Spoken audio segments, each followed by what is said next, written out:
Yeah, I'm good.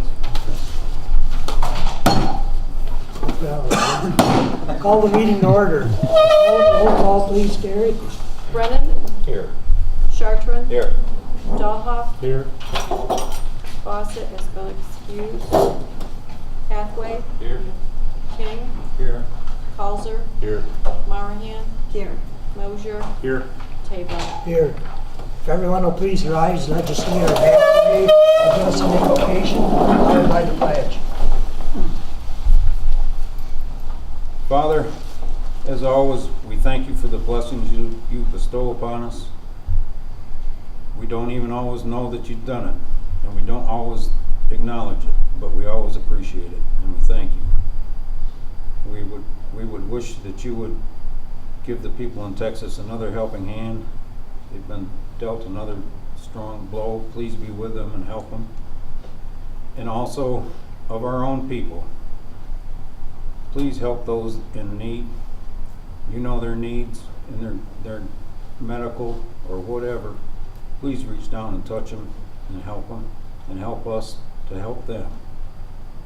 Also, please be with those that have lost loved ones since our last meeting. And we now have a moment of silence for those.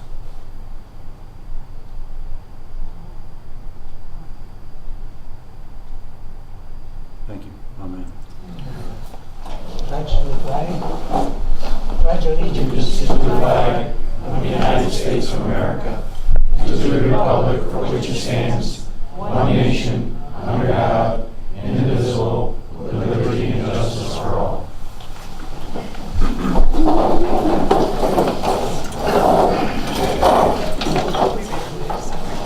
All legislators should have received a copy of the October 3rd meeting minutes. Does anyone have any changes at this time? If not, minutes stand approved. One of the best parts of going around the communities throughout the county, we're able to personally acknowledge the contributions that some individuals do when they go above and beyond what other people expect. In this case, Airsville had a citizen that went above and beyond what a normal person would do. Could I have Chad Sullivan step forward? And we have a little letter we'd like to recognize you with. On an early snowy morning in late November 2016, an older gentleman from Ohio was spending some time at a local camp during hunting season. While driving during the heavy snowfall and being unfamiliar with the area, he missed a curve and drove into a cold and icy black flow of Brown Creek. The gentleman was sitting outside on his overturned vehicle when Chad Sullivan stopped to offer assistance. It was obvious the man was in great distress and probably close to shock with the situation and freezing.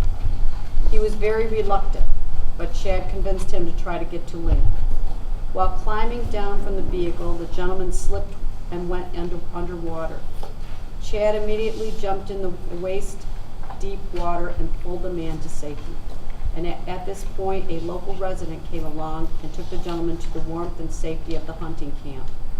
His actions are worthy of commending, and the Board of Legislators want to recognize Chad Sullivan's conscientious and goodwill actions without regard for himself that undoubtedly saved the man's life, as cited by Under-Sheriff James Monett, who had responded to the scene that day.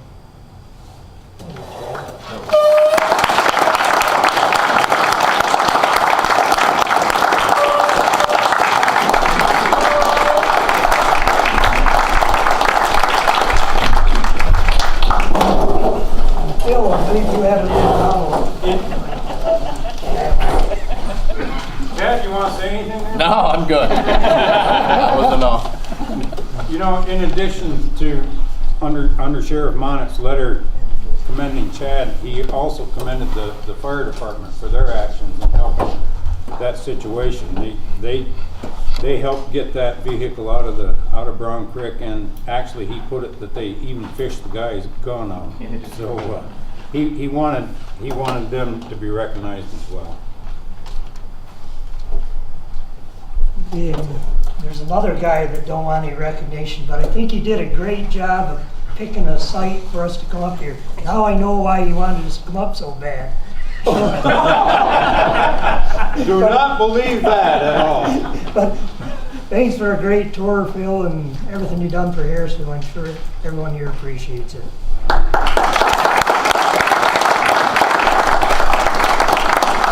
They probably appreciate that I'm not going to be around next year, too. Report of the Rules and Legislation Committee for Rule 7-6, Gary. The Rules and Legislation Committee has met, and they recommend to waive the rules to act upon late resolutions this evening. Moved by Jerry, second by Brian. All in favor, say aye. Aye. Opposed, carried. We now go to privilege of the floor. Does anyone from the public have any comment for privilege of the floor? Go ahead. Your name, please. Kelly Retz. I and my husband would like to thank Phil for all the service that he has done for us. I would also like to thank the whole board for their contribution in the dissolution study of Harrisville. Thank you very much.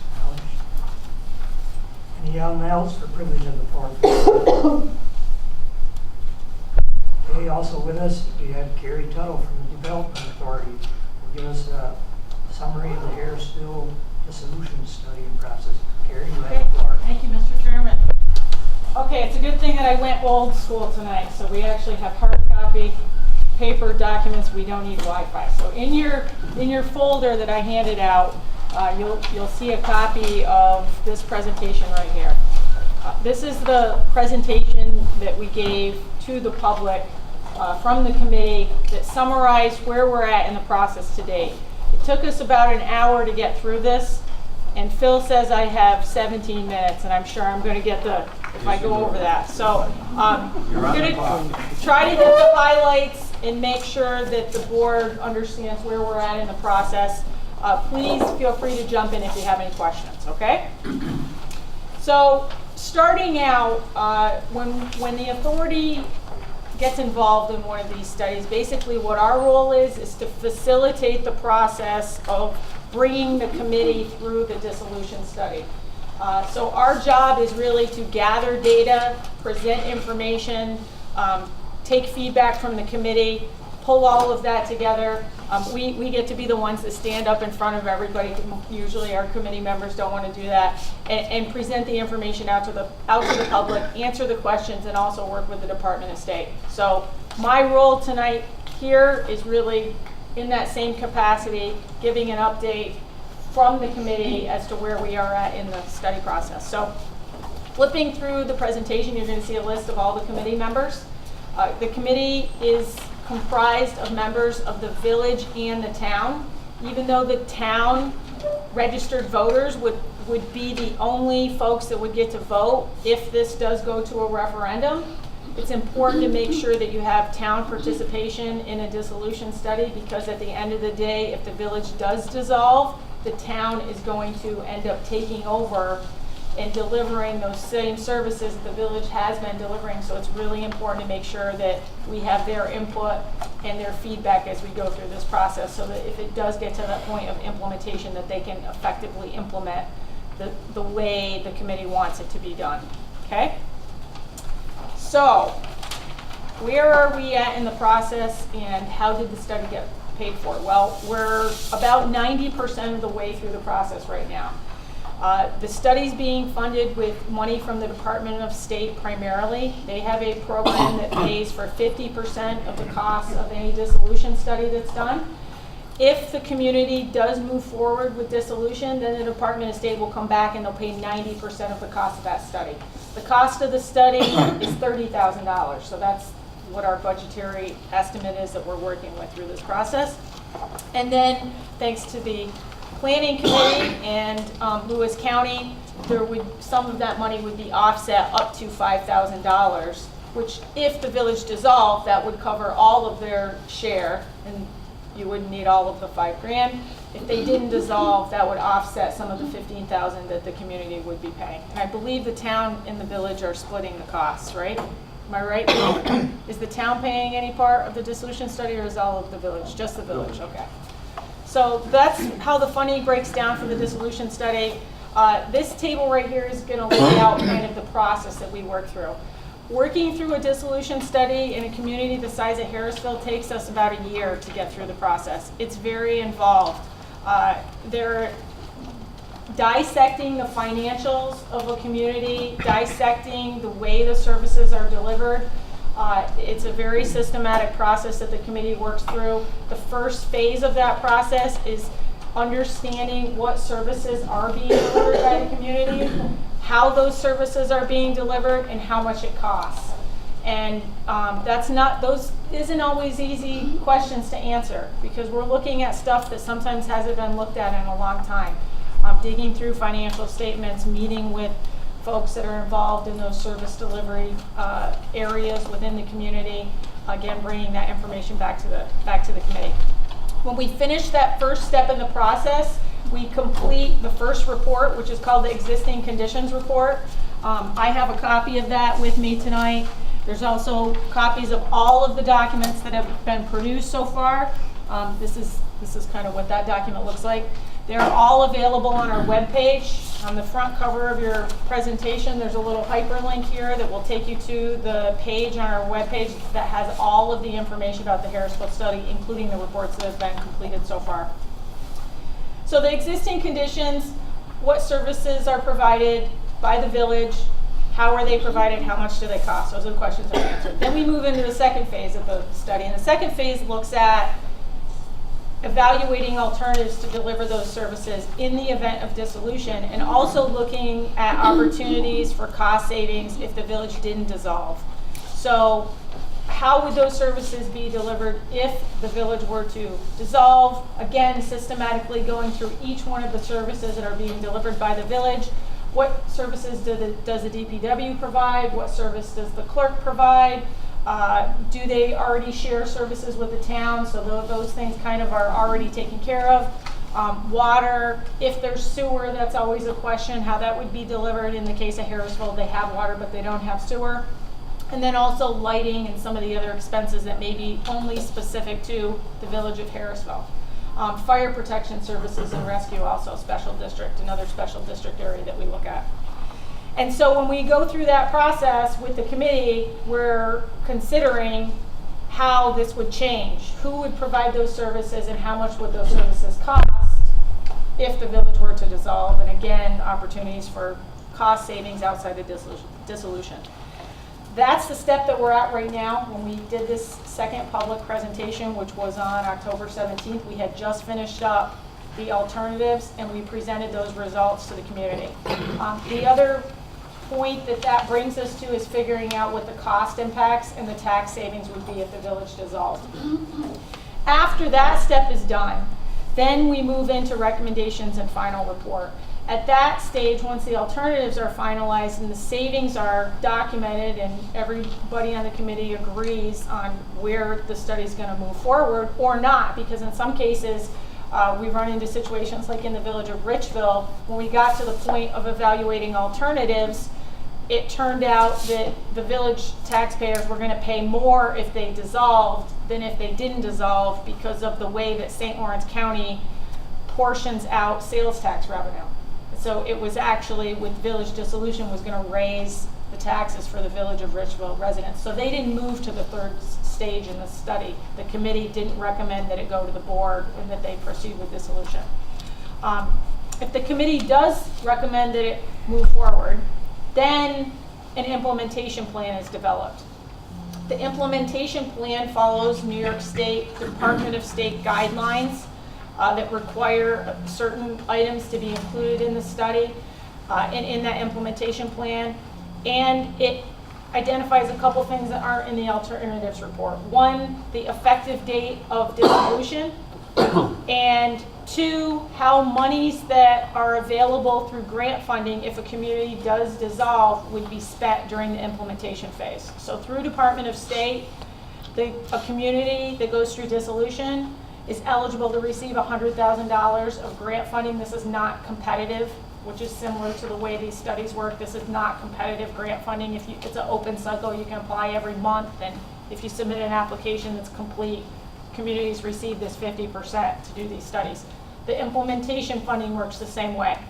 It's an open monthly round. $100,000 would be available. There's a 10% match requirement, so the total project cost would be $110,000. They would have $100,000 to do implementation. How can that money be used? Basically, any way that the committee decides that they want to use that money. So there are some things that would have to be done in the event of dissolution, like the town would have to form a water district. That would have to be done. Some communities decide to form a lighting district. In the case of Harrisville, the committee has recommended that a lighting district would be formed.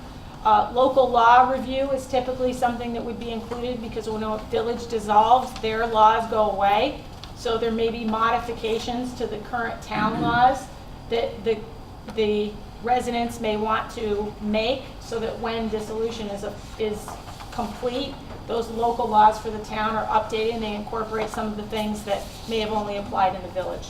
And these are all additional details and things that are worked through as we go through a dissolution process. Once we get to that point where that implementation plan is done, then the plan goes forward to the village board.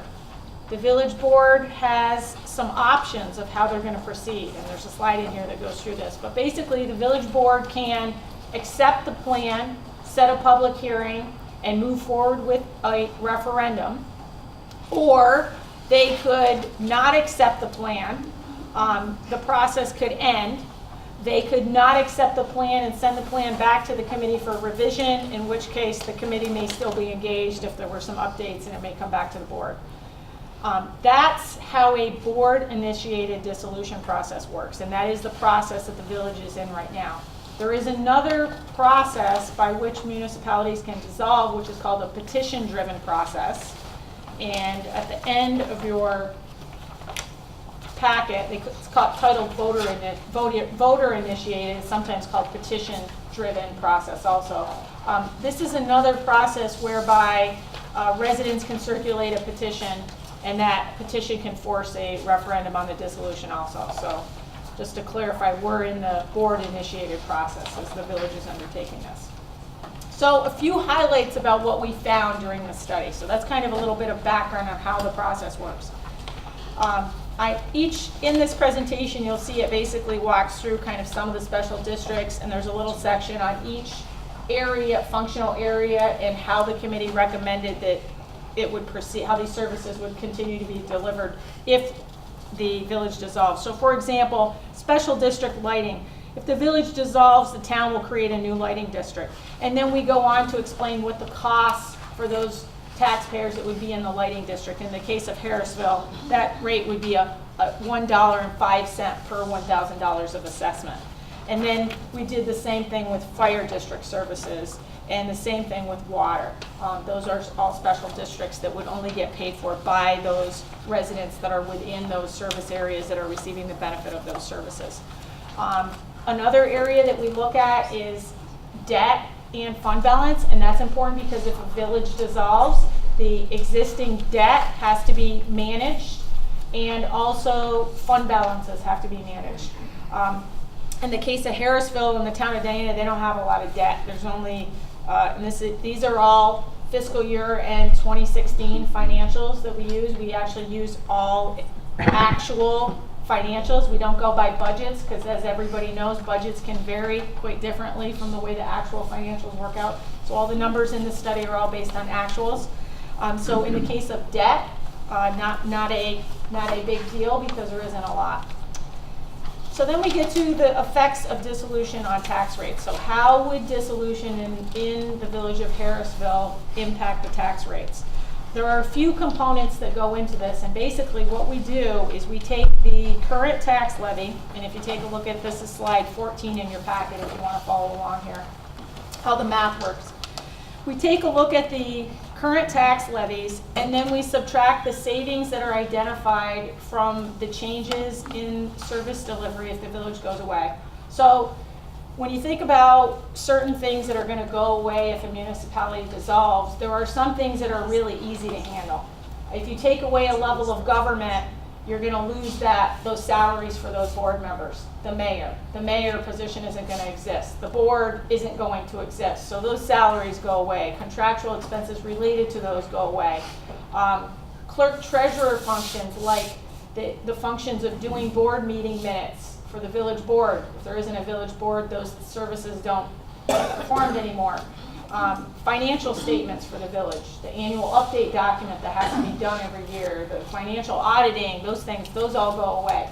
So as part of this process, we figure out what the cost impact of those changes in service delivery and the services that actually go away and which services actually are going to get transferred over to the town and be delivered by the town. And this is why it takes so long to kind of work through this thing. Out of that, we identify the savings from wages and benefits and the contractual savings that would happen for each community. In the case of Harrisville, we have $19,682 of estimated savings from wages and benefits, and we have $17,501 of savings from contractual expenses. These are annual expenses, again, based on fiscal year end 2016 financials. From that, we also add in the savings that would come from the Citizens Empowerment Tax Credit. This is the credit that's provided by the state, which is in perpetuity. It's appropriated each year with the state budget. This is based on the actual final full year of tax levy of the communities that are dissolving. So in the case of Harrisville, this is the tax levy for the town of Diana and the village of Harrisville times 15%. And that results in the Citizens Empowerment Tax Credit. So the estimate of the Citizens Empowerment Tax Credit for Harrisville is $109,376. And so when we take our tax levy and we take away those savings, that gives us the new projected tax levy for the former village and the town of Diana. And then we can go through the calculations to figure out what those savings would be. All of that's shown on the next page. The result is a 57% projected tax decrease for Village of Harrisville residents and a 2% tax reduction for the town of Diana residents based on those calculations that the committee performed and the changes in the service delivery. So, where do we go from here? I kind of outlined the process at the beginning. I explained where we are in this. We've done our second public meeting. On November 21st, the committee will be reconvening and they'll be reviewing the implementation plan. And they'll be determining when they want that effective date of dissolution to be. That plan will then be finalized. And that could be presented, if the committee moves it forward, to the village board at their December board meeting. And I believe the village is scheduled to meet in December 11th. So at that village board meeting, when that plan is presented, that would be when the village board would be taking action on the plan. Any questions? Yes, Larry. Can you explain the empowerment tax credit a little bit? How does that work? What's the calculation? Sure. You take it off your income taxes? Yep, so the Citizens Empowerment Tax Credit is computed by the Department of State. That annual award is given to the town going forward. So it won't show up, you won't see it on your tax bill. It comes right off the top of the total tax levy that would be computed for the town. It will be calculated if they move forward and the referendum passes, then let's say their effective date of dissolution is December 31st, 2018.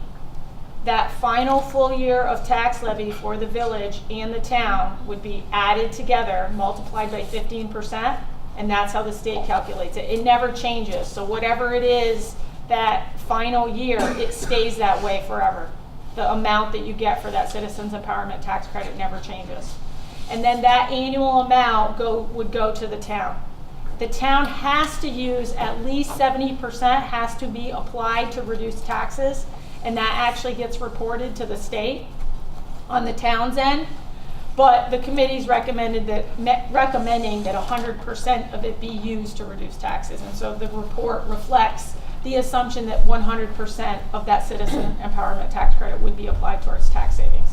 So why would the state do that? What drives the state to give the town a $100,000 tax credit into perpetuity? Sure. So the Department of State and the governor's office have, this program that includes the Citizens Empowerment Tax Credit and also includes several other grant funding programs like the implementation grants, the study grants, local government efficiency grants that are promoting shared services. The concept is that in New York State, there's a lot of layers of government. Those layers of government add costs, and these incentives are provided by the state to try to encourage communities to look at ways of doing things more efficiently and specifically reorganizing their ways of delivering the services. Not just municipal dissolution either. I'm involved in a study in Tupper Lake. We're doing a water sewer district consolidation study, and they have over 50 water and sewer districts in the town of Tupper Lake. The town of Tupper Lake is not that big. But these have evolved over decades, where there was a new development, and so they created a new district for this road or this street or whatever, and now it's becomes, their AUD for their water and sewer districts is like 275 pages long. So, they have all these built-in inefficiencies. So the state funds those types of consolidation studies just like municipal dissolution. Consolidation of courts, consolidation of fire districts, any type of government service that is delivered, these studies will fund the same type of study, and some of the same incentives apply. For consolidation districts, the CETC doesn't work like this way because it's not a municipal dissolution, but there's still money available for implementation. So it's really trying to encourage communities to be incentivized to look at changing the way that they're delivering services to be more efficient. Make sense? I just don't, the way that the tax structure is set up now, it doesn't cost the state anything except for maybe the revenue sharing. So the state is going to acquire a $100,000 burden, which they didn't have before. I just don't understand. So that's a really good question. So when you think about municipal dissolution, we're only looking at it at the level of the municipality and how this is going to change things for them. But think about it from the county perspective for a minute. Talk to some of your folks in real property, that what they have to go through for every single municipality that you have. Sales tax appropriations, dealing with real property information, tax levies, and so on. There are a lot of other areas where there are inefficiencies that are created at different levels of government, at the county level and even at the state level, where they have to deal with all of this information and manage all of this too. So there is an incentive for the state. When you look at the thousands, fire districts is a really good example. One of the studies that we did in Clifton and Fine, there are 8 different fire and rescue taxing jurisdictions in the towns of Clifton and Fine. 8. I mean, the population of these towns is very, very small, and they have 8 different fire taxing entities, and that's just one little area, that's kind of nearby. So there are costs for the state of having to manage the information. We don't really see it because we're not there dealing with the data, but it definitely does exist. And in my work in Tupper Lake, I've run into that at the county level. They are a huge proponent of this water sewer district consolidation because what they have to do on their level, where they're actually billing out, the town actually bills your water and sewer on the taxes. So the county has to deal with these 50 some odd districts and actually bill this out to residents. It's a huge burden for them and a staff resource that really kind of goes unseen. And that same thing exists for any taxing entity, be it a village or a town. Carrie, I seem to recall Bob saying that there's currently $35 million in the budget for this type of thing. It's a huge number. I think it's and like, they're only using $3 million of it? Oh yeah, the state budget is huge, right? And this is like 0.000% or something. It's a very, very, very small amount of money that they have, and what they're actually using of the state money is really small because they have a lot of money available to go towards this program, and they believe it'll pay off, and that's why they're doing it. This has existed in different forms. You know, it used to be like the SMSI grants, shared municipal services. They've renamed it a few different times, but the Citizens Empowerment Tax Credit is the most recent program. There are a few neighboring communities that have been through this program. In St. Lawrence County, the village of Edwards, which is just down the road, and the village of Herman have both gone through municipal dissolutions. They're both villages that dissolved in the last 5 years. Any other questions? Jerry, I've looked into this online a little bit. How can the state guarantee something in perpetuity? Well, they can. So that's what the legislation says. But just like CHIPS money, just like sales tax, every year the state approves their budget. That includes aid to schools, that includes CHIPS, that includes the CETC.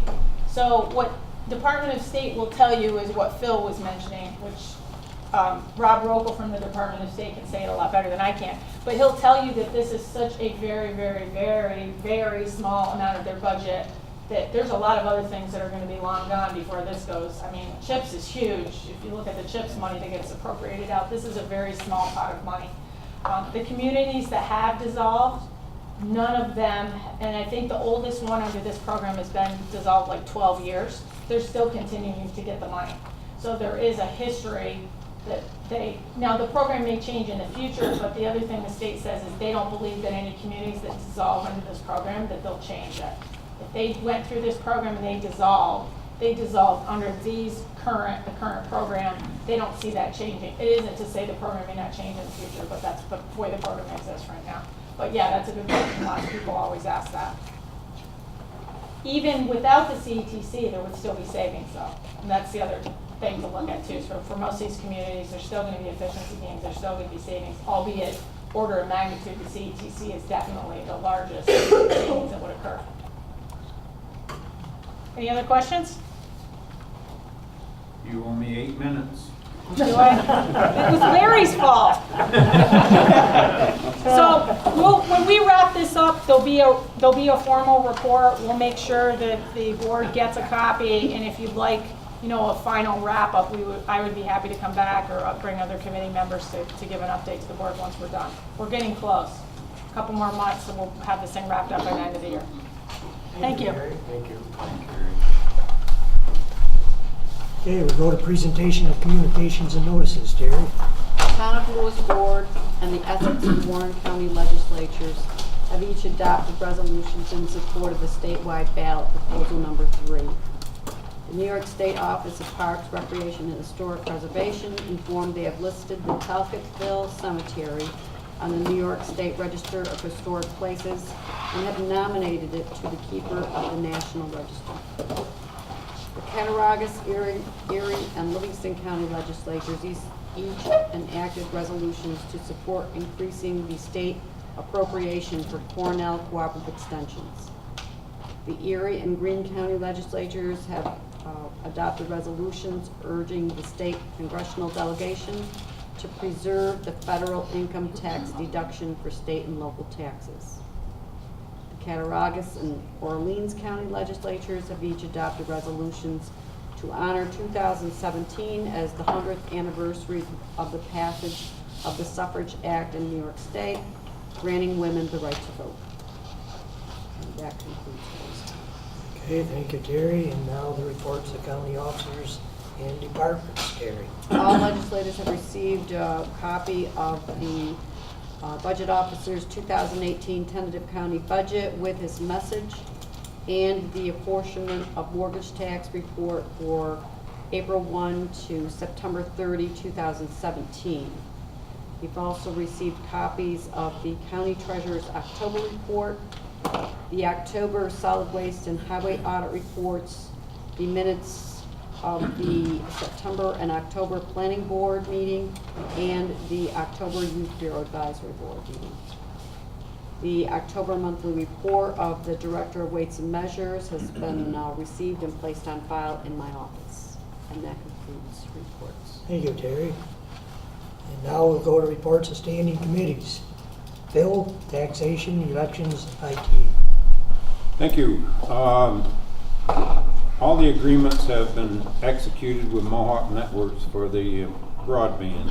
Now a structural analysis is being conducted on all our towers for the weight and wind load, so we'll be sure of any equipment that's installed will be within the guidelines. Also in IT, the new civil service software is working really well and saving a whole lot of personnel time.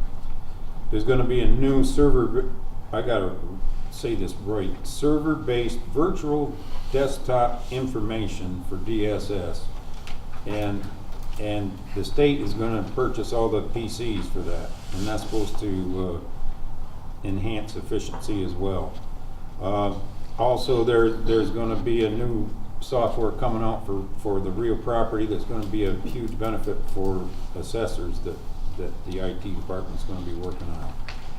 In taxation, at a recent training session, Candy got some real good information about solar pilots that has been passed on to the appropriate people that are now in discussions on how to develop a pilot for smaller solar projects. Also, there in the county, in the entire county, there's only 49 parcels that have a veterans exemption, which is currently $5,000. The governor has increased it to $7,500, and each vet would have to apply for that additional money. They would get the $5,000, but to get the additional, they've got to apply for it. And also, they've come across another 911 numbering problem. An area has been identified that 22 properties have to be affected, and Candy is going to handle it like she did the Lake Bonaparte one, with lots of prior notice, letting people know what's going on before it gets implemented, and give them plenty of time to do it. And I want to keep it simple. That's it, Mike. You're not gonna show them what you really like then, huh? Not yet, anyway. There's more coming. Okay, we'll go to Office of Aging. Rocky is unable to be with us tonight, but I believe Andrea, you have something for us? The DSS heap opens to the general public on Monday, November 13th. On the Monday of November 13th, the Department of Social Services will be making a courtesy robocall to the Lewis County households that are already approved to receive HEAP benefits. This call will let households know they do not need to do anything further to receive their benefit. The call is sponsored by Lewis County DSS and will be made by using the reverse 911 system of the Lewis County Sheriff's Department.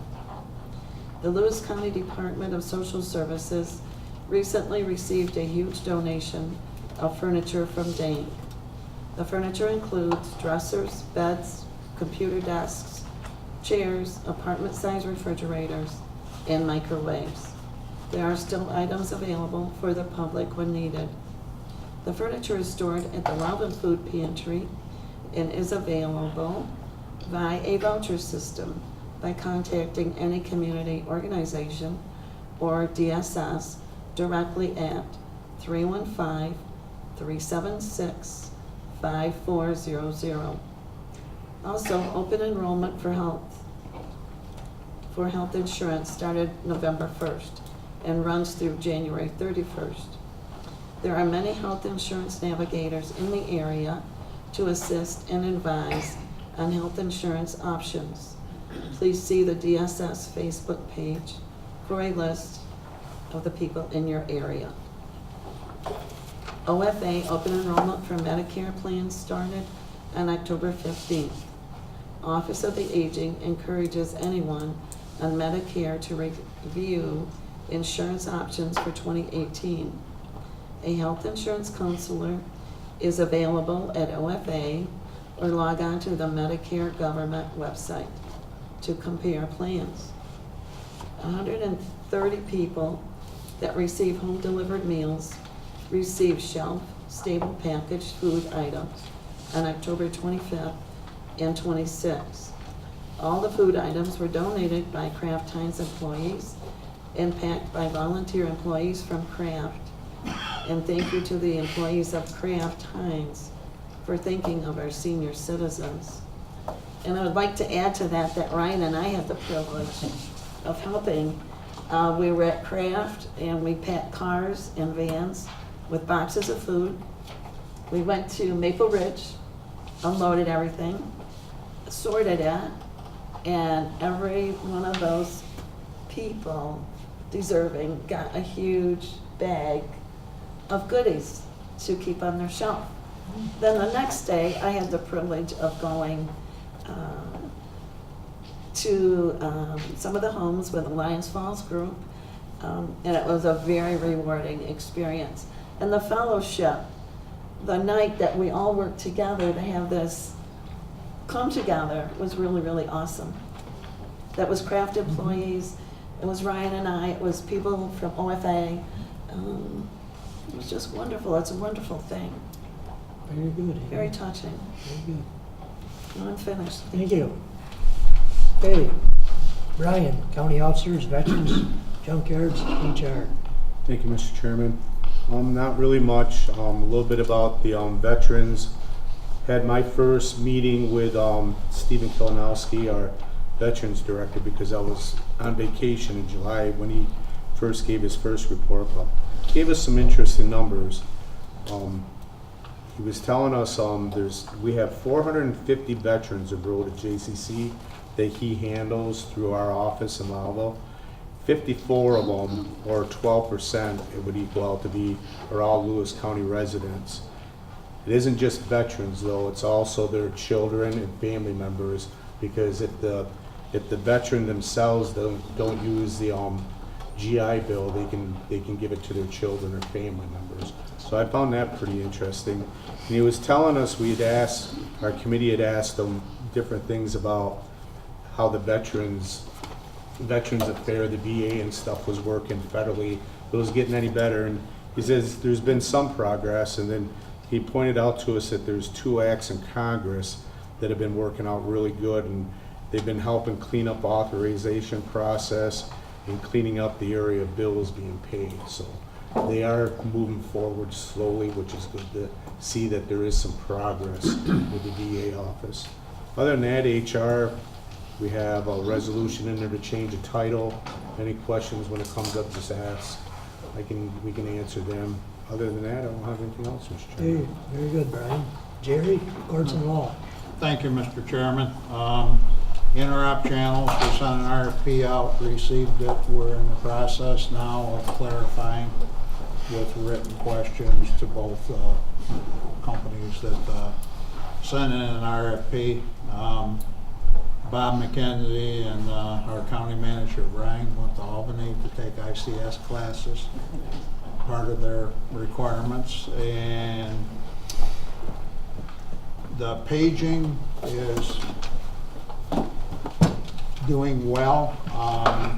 It's doing good enough now that the voice and a lot of the background we were having problems with before is not there. What it took, I won't spend a whole lot of time on it, but what it seemed to be is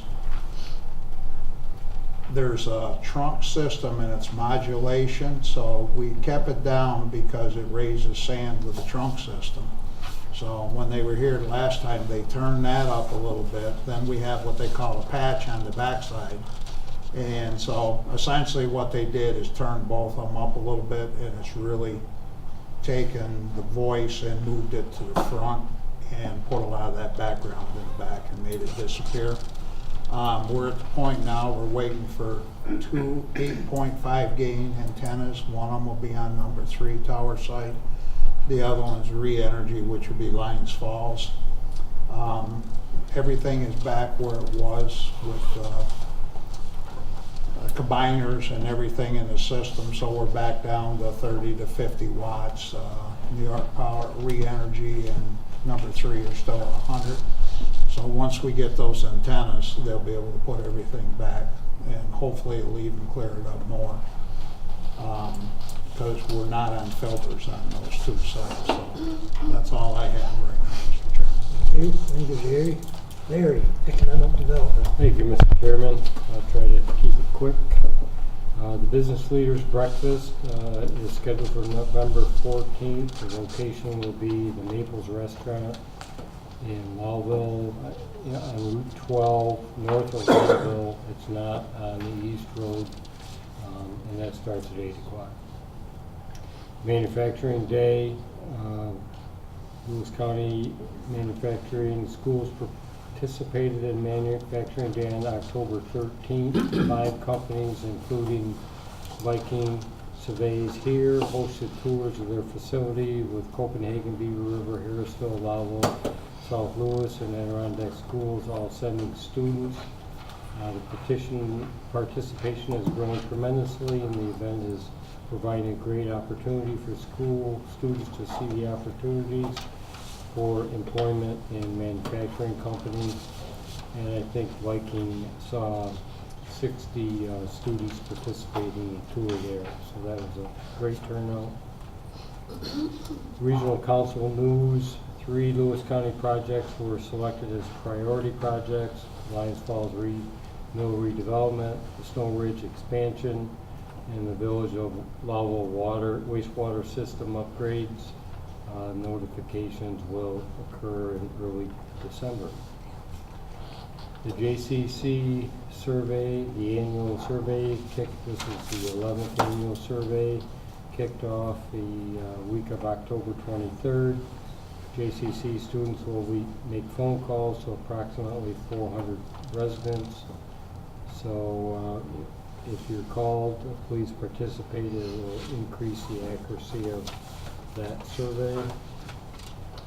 The brew system, Skewed Brewing, will be moving additional equipment into the Trinity Ave building that the IDA owns, and they've made their first payment, so that's moving along also. Climax Manufacturing, the IDA has made an offer. A counter offer has been received from the company, so that is alive and ongoing also. And that is the end of my report. Very good, Larry, thank you. Craig, Ways and Means, Buildings and Grounds. Thank you, Mr. Chairman. We'll start with Ways and Means. You all either received an email earlier today or picked up a hard copy here, and I'm sure none of us have had a real time to go over it. I know I haven't, so just a couple of points to be made. I think the Patty and Ryan and all our department heads did a fabulous job on holding the line on their budgets. You know, there's been no substantial increases, and due to health increases, we haven't quite reached that $4 million that we need in reserve there. So we may see an 11-cent increase in the levy, but we are not going to go over that tax cap. Buildings and Grounds. He's had a very busy month. The Sally Port at the Sheriff's Department was quite challenging for him, but that's finally in and operational and no problems. He had to fix some roof repairs down at the sign shop at the highway. He got all the new fans in at the lobby, at the new courthouse, and he also assisted with getting new filters and cleaning that has to be done with our diesel down at the highway. And the note there is there's some talk going on with an entity that is putting in a fueling station in Lowville. And we're very hopeful that we can reach an agreement with them that our equipment can get in there and fuel, and then we can go totally to the WEX cards. So if that happens, we won't have to worry about digging up tanks and all those environmental issues that go with that. He also is doing a lot of rehab at the public safety building, the sheriff. Too bad he isn't here, because last meeting I announced that he was getting used carpet. Frank got a little bit soft and gave him new carpet. So Liviker's getting the used carpet down in his office. And they're painting the walls. They're pretty much done with that. Planning, the solar, and I want to, is Frank here? I want to commend him on keeping us apprised of what's going on with solar. Thank you very much. He's done an outstanding job with pictures and narratives of what's happening. The only thing I think really left critical there is the delivery of the transformers, and they will come, this is typical, they will come when the interconnect is ready. Apparently, they don't ship them any too early. They don't want them sitting around or whatever their reasoning is. But everything's on time, and we're being assured that the interconnect will happen probably by the end of December. At the end of this month, they'll start testing everything to make sure that everything is working properly. Also, talks continue with JCC, and I'm very encouraged about that. JCC seems to be stepping up the pace on providing a curriculum for us to look at for campus in Lewis County. So that's still very alive and well, and we're hoping to have some type of affirmative answer from them by Thanksgiving. And that ends my report, Mr. Chairman. Thank you, Greg. Questions for Greg? A lot of information. Greg, transportation, solid waste. Thank you, Mr. Chairman. I'll start out with, I have a motion for highway. I'll start out right away with that one. A motion to authorize county superintendent of highways to charge towns within Lewis County $5 for each sign effective November 1, 2017. So you got a motion by Greg, second by Craig. Discussion. That's a surcharge. Yeah. In addition to the charge that they already pay, right? My understanding was that's just a cover material. Just a $5 charge per sign. Yeah, that's all it's going to be. That's what we ended up with in committee. That's just per sign for overhead fee. No, they've always paid for signs. What has been the charge? Originally the charge would be $15 per sign. Towns were upset with that, so we reduced it to $5. So that's typical sign cost. Typical sign cost is $30. Street name is $15. And there's 5 different size. So the 5 would be in addition to the typical cost. Typical So cost. kind of like a surcharge. Five across the board. Right. Right. And the superintendents didn't seem to have a problem with it, so that's why we went with that. Okay, any other comments to Greg's motion? All in favor say aye. Aye. Opposed? Carried. Then we went into discussion about the bridges. The county owns and maintains 91 bridges, plus 1 historical bridge. 4 of the bridges are 3-ton bridges, and one has 10 cars cross it a week, and then there's another one that doesn't have much use at all. None of these are unsafe. They've just been lowered to 3 tons, so they're not unsafe, but the article in the news made it sound like we have a whole bunch of deficient bridges, and we really don't. Dave believes that about 5.5% of our bridges are structurally deficient, but as long as the posted legal load is being crossed, everything should be safe. They also, because we don't own the bridges, the towns own bridges, and but we're in charge of maintaining them once they get deficient. We help the towns out in all those on the bridges. Got one in town of Diana that we're gonna work on, right, Phil? Still in the Still in the working stage. Yeah, we're gonna take it on, yeah. And then we got into some more discussion about the fuel tanks, which hopefully this fuel station in the Tops Plaza will be useful for our trucks, because the dispensers were ordered. That was $16,000. Then we had some problems with the pumps for the transactions, and that repair was another $3,000.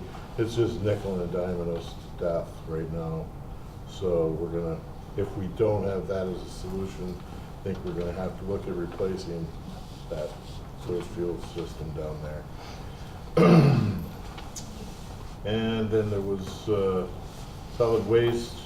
We gave them permission to go out for bid for a compactor box. Our oldest box is now 10, 12 years old. It's time to replace it, so Figuring the cost is 35 to 40,000.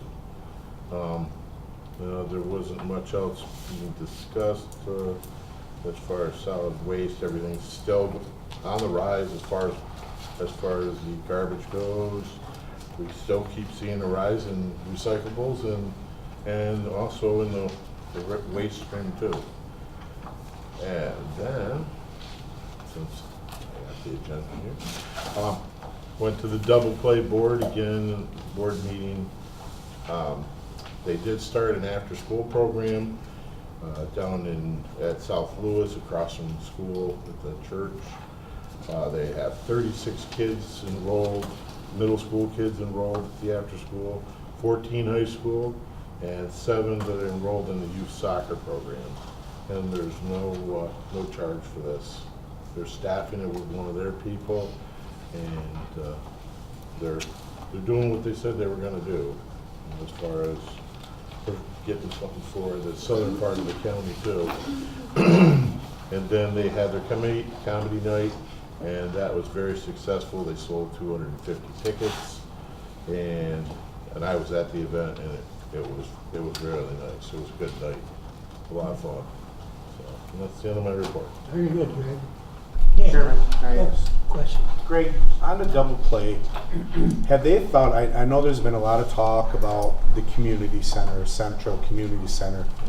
Has the board ever looked at how many more people and children they're reaching by having all these outreach places rather than just trying to have one central location? Because chances are on the southern end of the county, up here in Harrisville and like that, parents aren't going to drive all the way to Lowell to take their kids to these programs. So has anyone talked about how maybe the way that they're doing it is actually more successful than what it would be to build one central community center? Well, I don't think they want to stop. I don't think there's anybody on the board that's saying that they're going to stop the outreach program, because they know they're not going to get, they actually know they're not going to get the people driving them up to Lowell from Port Leyden. I think that's why they've got these outreach programs going.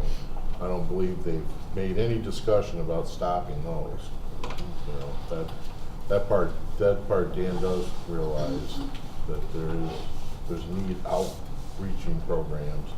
But he's just thinking he can, with a community center that one location, I mean, he can make it bigger and better is what he's hoping for. And they are working on that. Good. Anything else for Greg? Okay, Dick, hospital? Yes, Angela Millard, physical therapist, was the employee of the month for August, and Rebecca Mothersell, RCNA, was employee of the month for September. They were both recognized by their patients for the excellent care and compassion that they provide. We're transitioning to a Meditech 6.1, which will help the doctors with their billing and their office work and actually reduce some of the time that they're using for that to give them more time with patients. That comes with a healthy price tag of $1.6 million. The good news there is it's already covered in the 2018 budget, so there's no problem with that. We had a gain of $60,636 versus a budgeted loss of $161,000, and the year-to-date surplus for the hospital is $3,299,000. There's a resolution tonight for a full-time director of energy emergency preparedness. In the packet, when we get to that point, I'll take any questions you've got. And I would like to introduce the Chief Executive Officer for Lewis County General Hospital, Jerry Kerr, for some extra comments. Jerry? Nothing specifically to report out. Do you have any questions for me over anything you've heard or are wondering? You're officially a Lovellian, I understand, Lewis County now. I am now a taxpayer in Lowville Village. I'm going to close on a home on Friday afternoon, so I'm glad to make it official and stop living out of a suitcase. Welcome. Well, thank you. Thank you, Jerry. That's my report, Chairman. Thank you, Dick.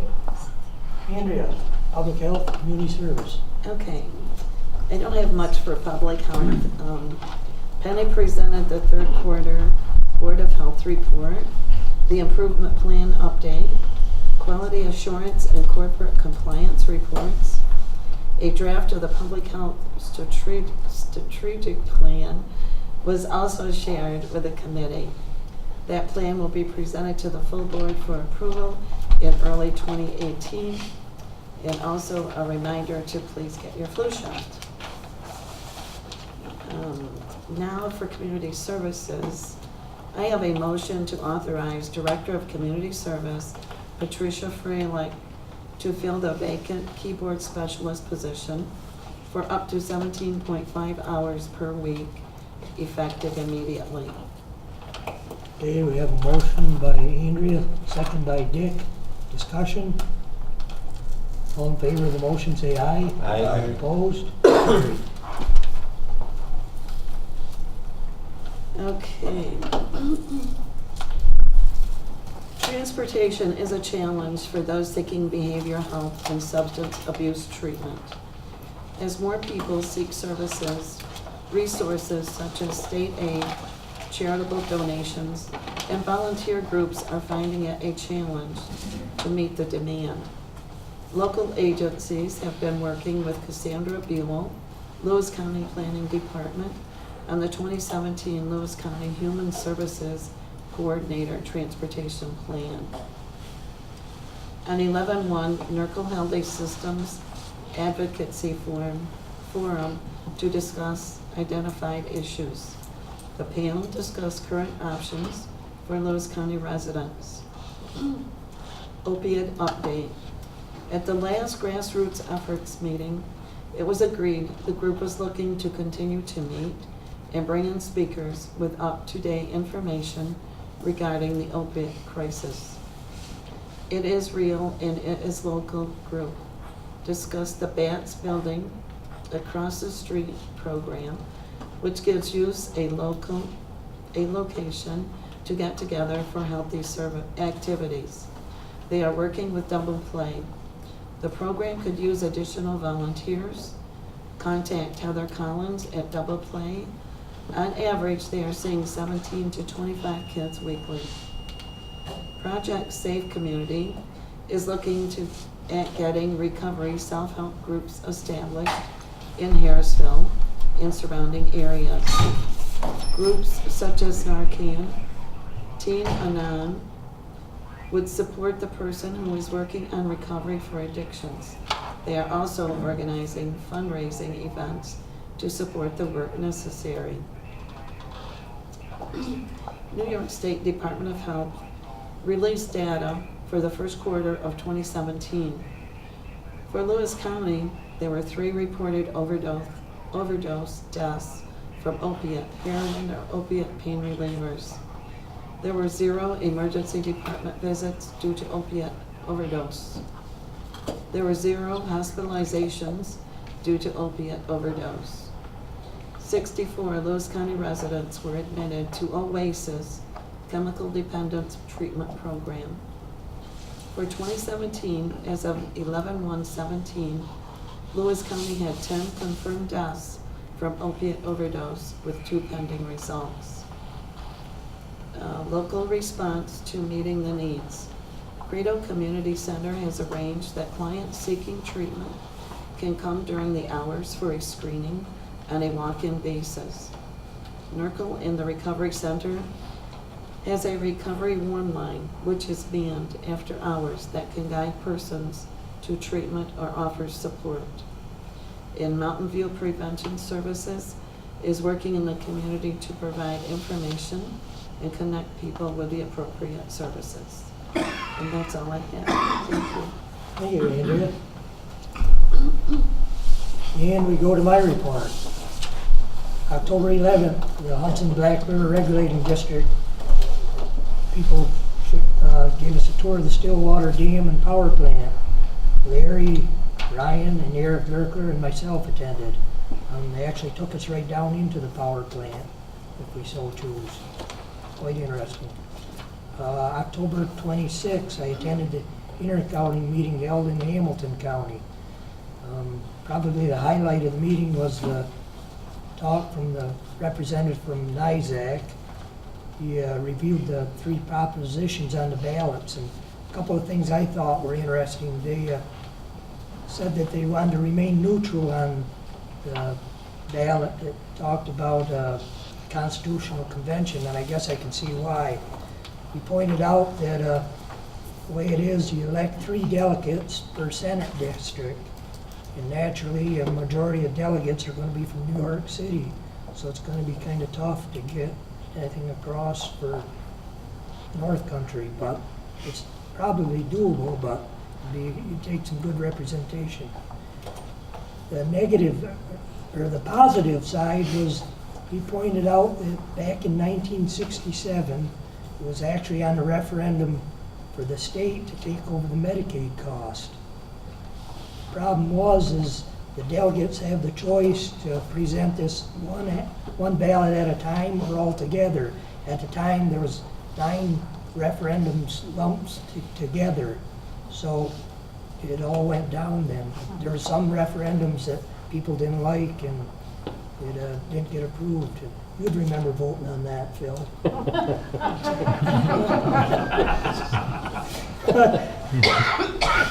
Oh, your time's coming. No, his memory was shot by that.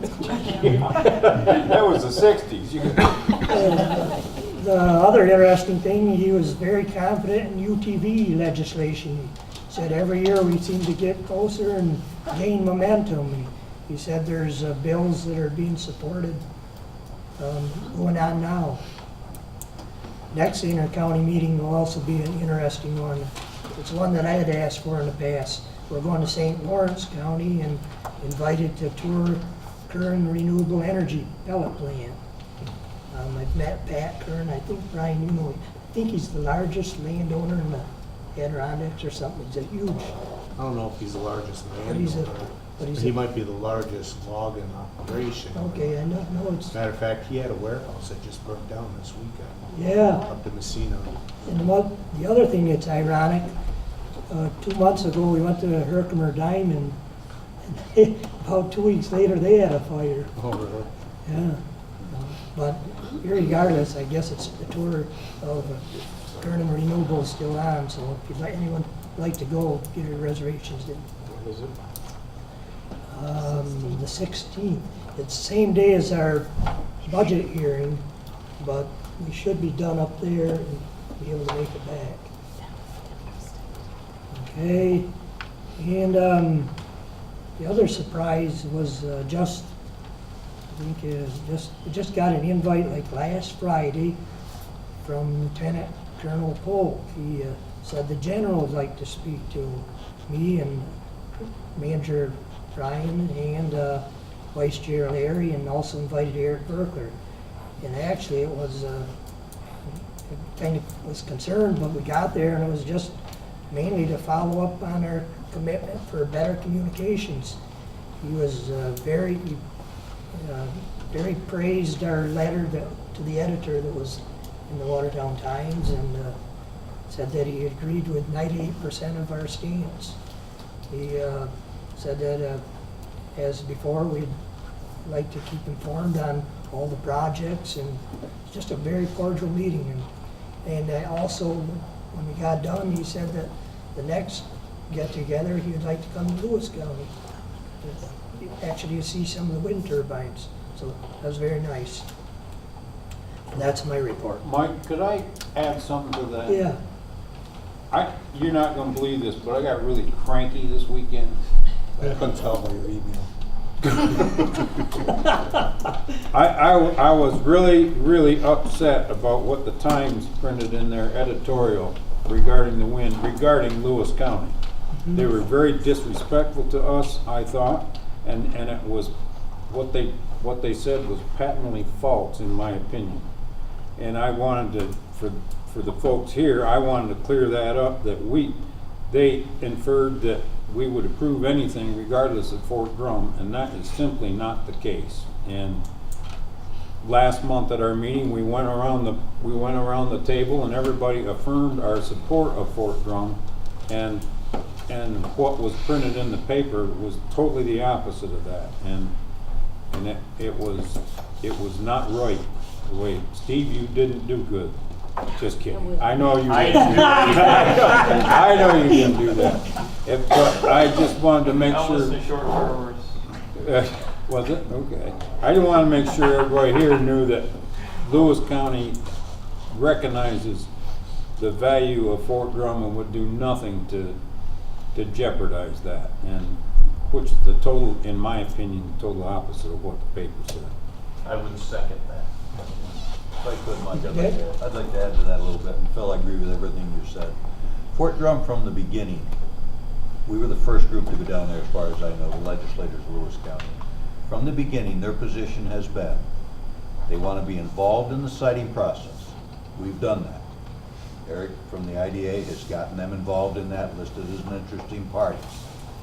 B, they want to be supported if there is an issue that will adversely affect them. We've said we would do that also. They have reiterated that to the other agencies who are out there telling that we're bad people and we don't care about Fort Drum, we let it go.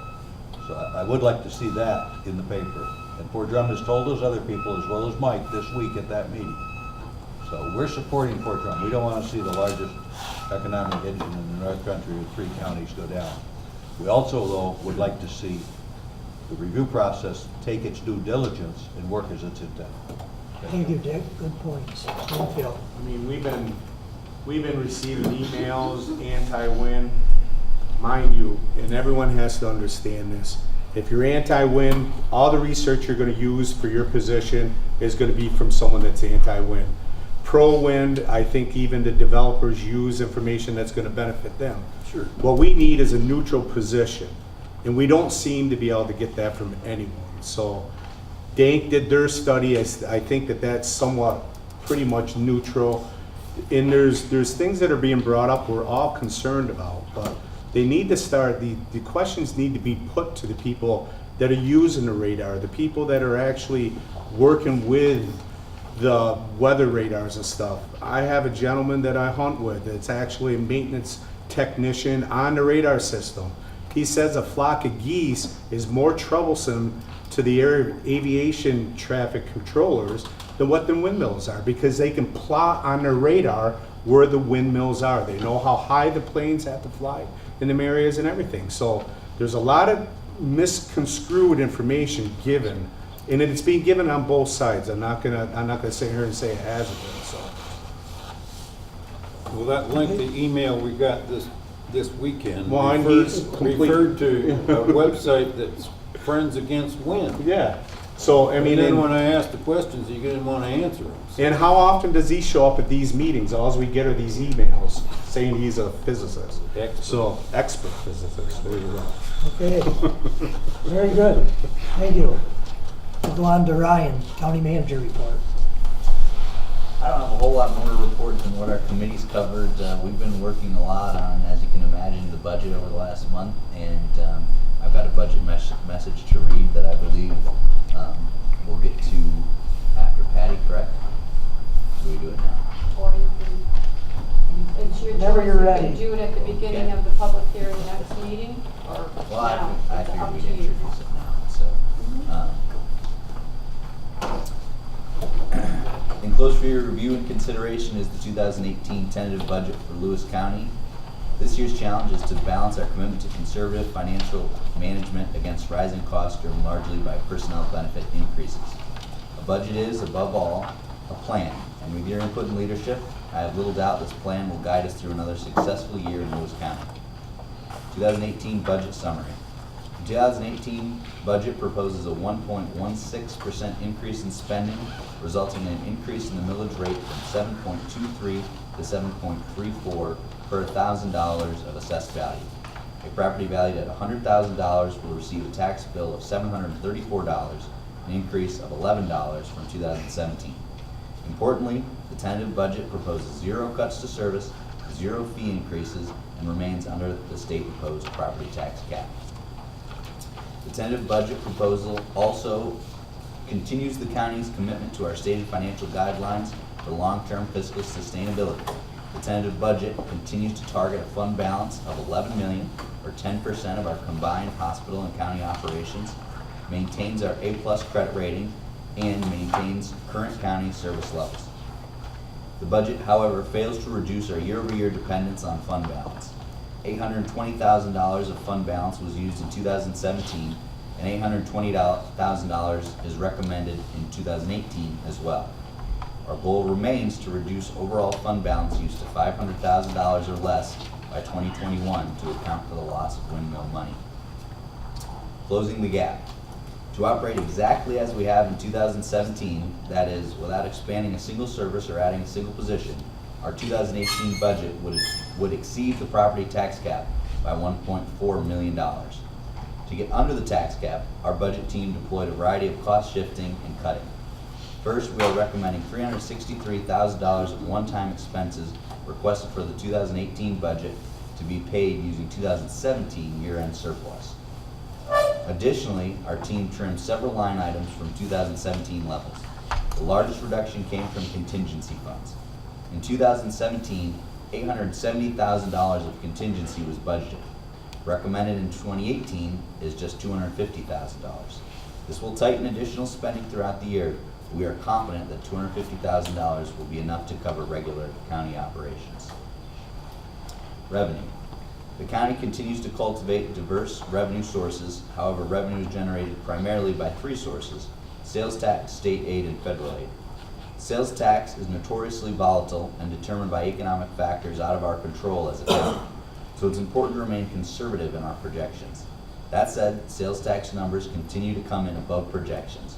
Therefore, we're advising an increase in $150,000 for 2018. Even with this increase, we are comfortable with this conservative projection. Total sales tax revenue for 2018 is projected to be $10,795,000. As in years past, sales tax work will account for about 38% of county revenue. State and federal aid vary in accordance with expenditures. Both are projected to hold fairly steady year over year, with a slight drop in federal aid due to lower expenditures at DSS. Overall, state aid accounts for 24% of total revenue, and federal aid accounts for an additional 15%. A complete revenue breakdown is found on page 1 of the tentative budget. Expenditures. With the exception of employee wages and fringes, expenditures have been held to very modest year-over-year increases. Most departmental line items show no increase. However, there are some unavoidable contract increases and some adjustments to reflect past spending. The most prominent increase in this year's budget is employee health insurance premiums. County Manager Liz Swearingen wrote in her 2015 budget message, the single biggest risk in the county budget for 2016 and beyond is the dramatically rising cost of health care. We are not on a sustainable or fiscally sound path. And in 2017, she wrote, in the last 3 years, we have been able to find offsets to wage and healthcare premium increases, but the ability to keep finding another $700,000 to $800,000 year after year to cover these increases is getting smaller and smaller. This continues to be the case. This year's health insurance premium increase is projected to be over $700,000, bringing the total healthcare cost of the county to $4.2 million. Since last year, we have introduced 2 new health insurance options, and we continue to explore additional possibilities in partnership with the union and hospital. I am confident that we will work towards a solution in 2018, but in the meantime, there is no denying the weight of health insurance premiums on our budget. Health insurance cost increases alone are almost double the state-imposed tax cap. Despite rising personnel costs, Lewis County has done a great job generating long-run savings through employee attrition. Since 2008, Lewis County, excluding the hospital, has reduced its staff by 23%. Because of health insurance premiums, we aren't seeing the effectiveness of these reductions now, but we should continue to pursue employee attrition as this trend will pay off in the long run. The 2018 budget funds 308 total positions. State mandates. We are all aware of the impact of New York State mandates on the county budget, but in a year with a tax increase, a brief reminder is appropriate. In Lewis County, 77% of every property tax dollar goes directly to New York State for the following programs. I won't list all the programs here, but there's about 10 programs in total that account for 77% of collected tax dollars in Lewis County. Capital expenditures. Absent from the 2018 spending plan are any large capital improvement projects. Basic maintenance of the courthouse and other facilities is included, but our larger capital improvement needs are not addressed. With the results of the BCA Strategic Facilities Plan expected early in the new year, 2018 will be a good time to will be a good time to plan a concrete capital improvement program. Lewis County has done well to reserve funds for specific projects and maintain an appropriate fund balance, but few can doubt that our physical plant has some serious needs. Over the next 5 years, we need to make necessary investments in capital projects. A $1 million project today will cost $1.2 million 5 years from now. Where else can we invest our savings and earn a 20% return over 5 years? Even though 2018 does not propose any large capital projects, we need to begin preparing for large expenses in the near future. Conclusion. Proposed is a responsible spending plan given the state-imposed property tax cap.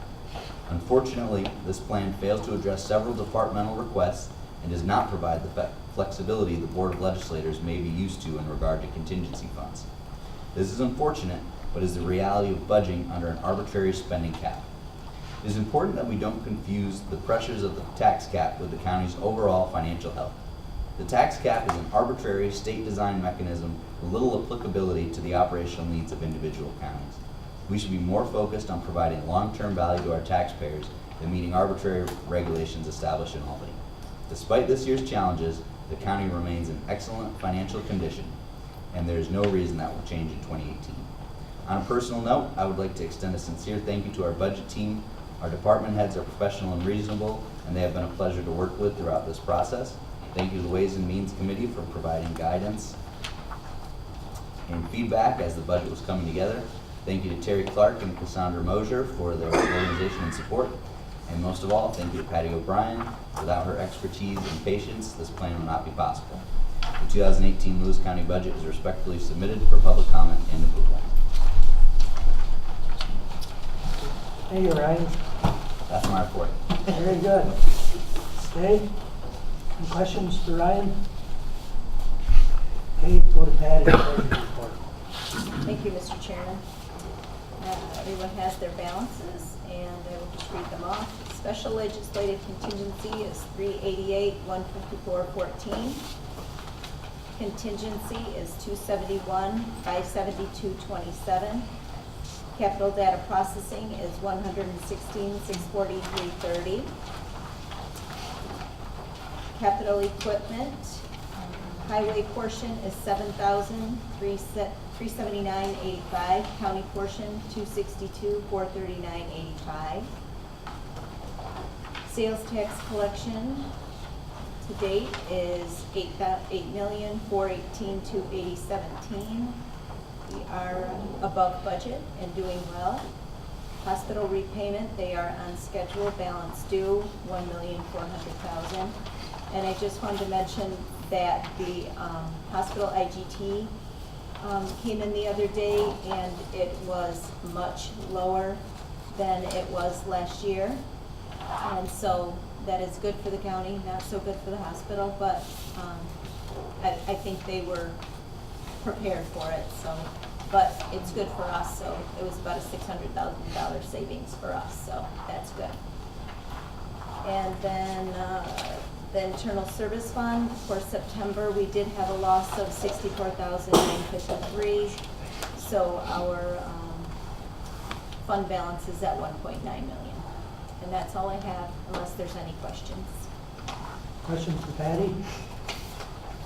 Thank you, Patty. You're welcome. Thank you. Okay, report of the Ways and Means Committee for Rule 7. Terry.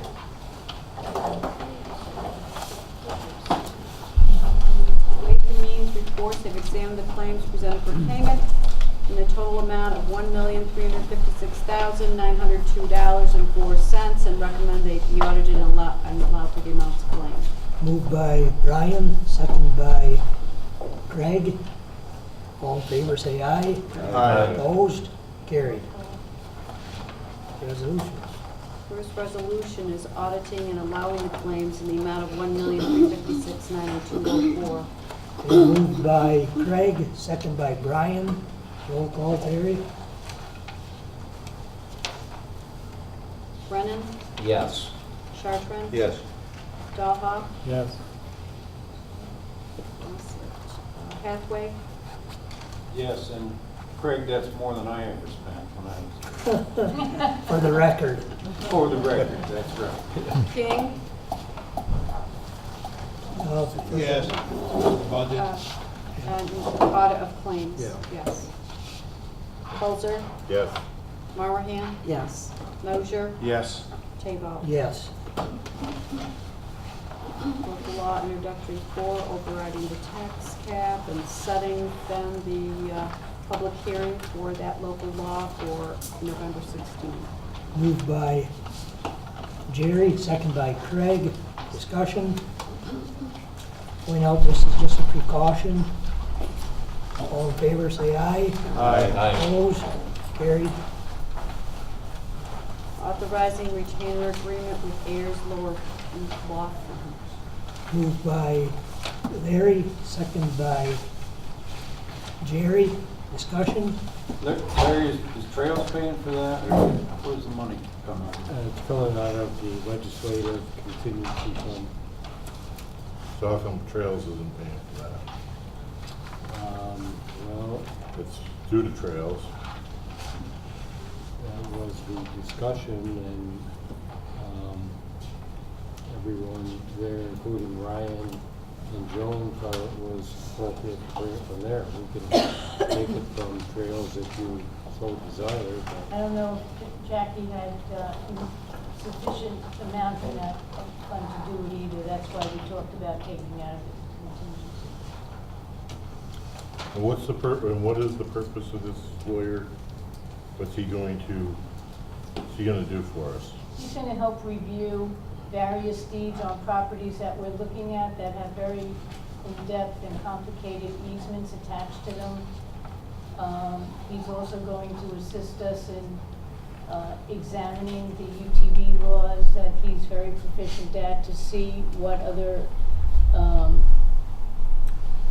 and review our local laws to see if, to help us maybe establish our UTV trails and ATV and UTV use of trails as well. UTV laws are set by the state, right? Yeah, so So, he I has, mean, it's just pretty much cut and dry. well, it's Anything not under always cut and dry, the 1,000 law, I can tell you that, and sometimes having a little nuance will help us to establish a reasonable basis to have some of the trails in certain areas, or to have UTVs the way they may be defined under the law, interpreted by us in a certain way. And we just want to examine those potential. Are you saying that maybe that we could supersede the state's law? No, we wouldn't be superseding, we would be interpreting it and maybe taking steps to maybe push back on the way the state or DEC interprets the law. So, Greg, with the UTVs, if we didn't have to run any of the town roads, we could permit any darn thing we wanted on our trail system.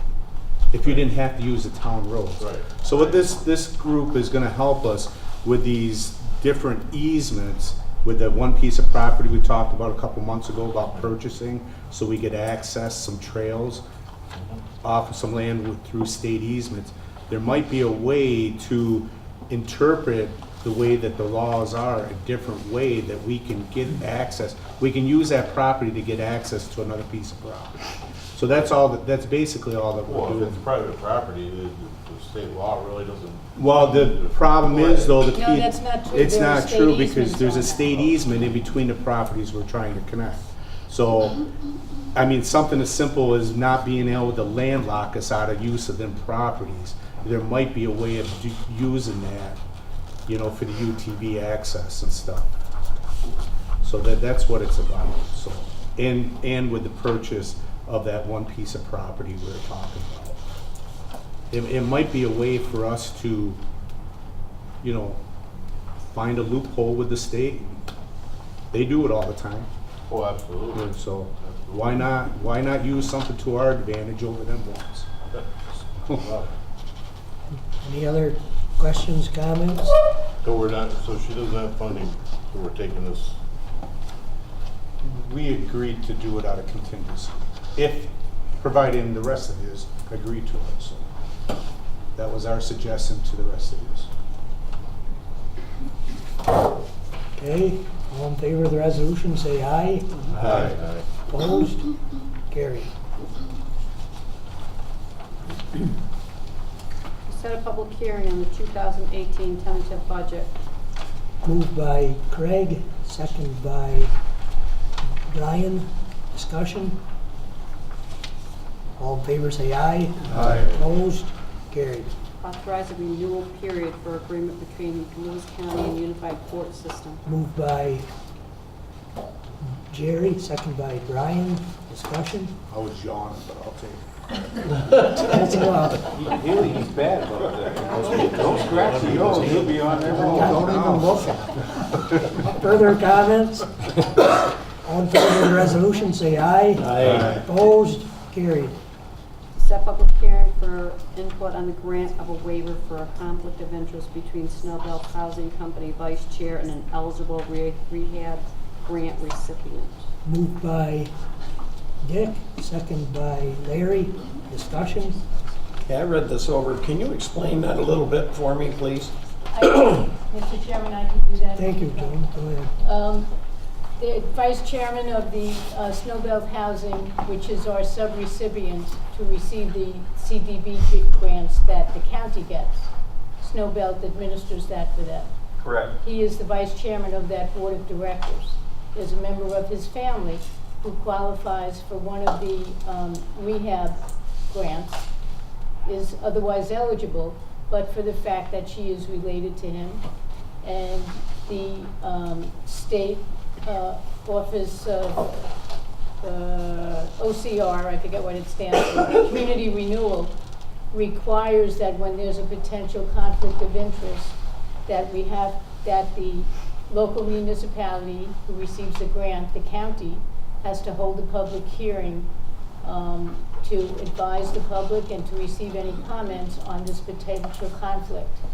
If the board decides to, that there are steps that can be taken to address the potential conflict or to have Dennis recuse himself under the conflict, then we have to formally apply to OCR for a waiver of this regulation, and wait till you see the resolution that you will have to sign if you decide to, go for that waiver at the meeting after the hearing. There are very strict, stringent steps that we have to set forth on the record in order to request that waiver, and hopefully it will be granted, because this person, qualifies for the grant funds. This is Lewis County. Many people are related.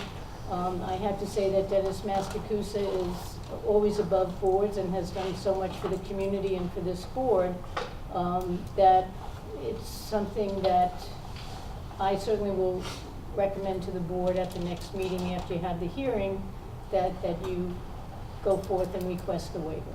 I just didn't understand why he couldn't just recuse himself, and not have to go through this process, but thank you. Yeah, the state requires it, and it took me 2 days to understand what we had to do. Okay, any other questions or comments on the resolution? All in favor, say aye. Aye. Opposed? Carried. Authorizing community services to enter into professional services renewal agreement with Coordinated Care Services. Moved by Andrea, second by Dick. Discussion? All in favor, say aye. Aye. Opposed? Carried. Authorizing renewal agreement with Credo Community Center. Moved by Jerry, second by Andrea. Discussion? All in favor, say aye. Aye. Opposed?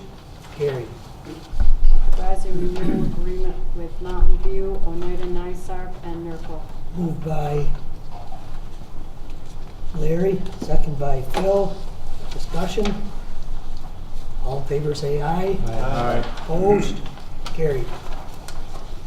Authorizing renewal agreement with One Path Career Partners. Moved by Jerry, second by Larry. Discussion? All in favor, say aye. Aye. Opposed? Carried. Renewal agreement with Rubensall, Knudsen and Associates. Moved by Dick, second by Andrea. Discussion? All in favor say aye. Aye. Opposed? Carried. Renewal agreement with Transitional Living Services. Moved by Jerry, second by Larry. Discussion? All in favor say aye. Aye. Opposed? Carried. Renewal agreement with Transitional Living Services. Moved by Bill, second by Larry. Discussion? All in favor say aye. Aye. Opposed? Carried. Agreement with Transitional Living Services. Moved by Larry, second by Andrea. Discussion? All in favor say aye. Opposed? Carried. Unappropriate funds, community services. Moved by, the right is slacking. Greg, second by Dick. Discussion? All in favor say aye. Aye. Opposed? Carried. Renewal agreement with Info Quick Solutions. Moved by Greg, second by Craig. Discussion? All in favor say aye. Opposed? Carried. Transfer of funds, district attorney. Moved by Brian, second by Jerry. Discussion? All in favor say aye. Opposed? Carried. To appropriate funds, fire and emergency management. Moved by Craig, second by Jerry. Discussion? All in favor say aye. Aye. Opposed? Carried. Appropriate funds, Harmarket Road over Sugar River. Moved by Dick, second by Greg. Discussion? All in favor say aye. Aye. Opposed? Carried. To appropriate funds, Transportation Department. Moved by Phil, second by Jerry. Discussion? Yeah, I got a question. Go ahead, Jerry. Is this left over or are we short? Is why we're transferring this stuff? I mean, we're transferring like the retirement, snow overtime and paving overtime. Yeah, they're short in those accounts, so Okay. they need to move it from This this year. other Okay, thank you. end of year shuffle. Other questions? All in favor of the resolution, say aye. Aye. Opposed? Carried.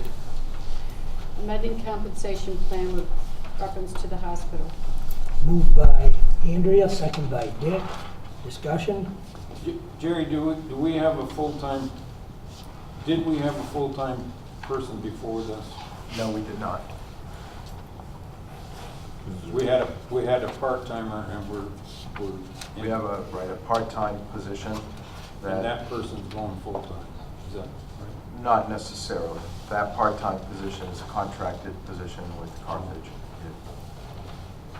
Phil, what some of this came out was, we had an emergency plan, which was security for the building. Cybersecurity is of such an importance now, it's my understanding that's been woven into this. So that's the reason for the full-time now. This person's gonna take physical security and cybersecurity under one roof. Other questions? All in favor of the resolution, say aye. Aye. Opposed? Carried. Establishing new salary grade plan for management employees. Moved by Jerry, second by Brian. Discussion? Brian, this is a result of the study that was done? Yes. Other questions on the resolution? All in favor say aye. Aye. Opposed? Carried. Rescinding resolution 407 to correct the term of reappointment to Junkyard Review Board. Moved by Brian, second by Craig. Discussion? Brian, there was an issue about one of the other people that we appointed. Is that separate from this, as far as having a conflict of interest or something? I haven't heard, yeah, it's, hang on. The resolution you're voting on here is Just changing the dates of appointment? changing because last month, we reappointed 2 positions. Yeah. Paul Kaplan, and I think it was Paul Dickinson. Mhm. And it was only 2 years, and they're supposed to be for 5-year terms. Okay, so you're correct in the years, yeah. Yeah, Thank you. that's what it's for. Other questions? All in favor of the resolution, say aye. Aye. Opposed? Carried. Rescinding Resolution 381 and authorizing agreement combined through the Office for Aging and Community Services for the rental of Suite D in the Lava Commons. Moved by Andrea, second by Joan. I seen, you got the second. Yes, on behalf of Phil. Okay, second by Larry. Discussion. All in favor of the resolution, say aye. Aye. Opposed? Carried. Authorizing special counsel. Moved by Dick, second by Craig. Discussion. Oh, yeah. Okay, I got issues with this. We're in a suing environment, and I tried to do some research on this, and one thing I was wondering is if the state attorney general is suing these people.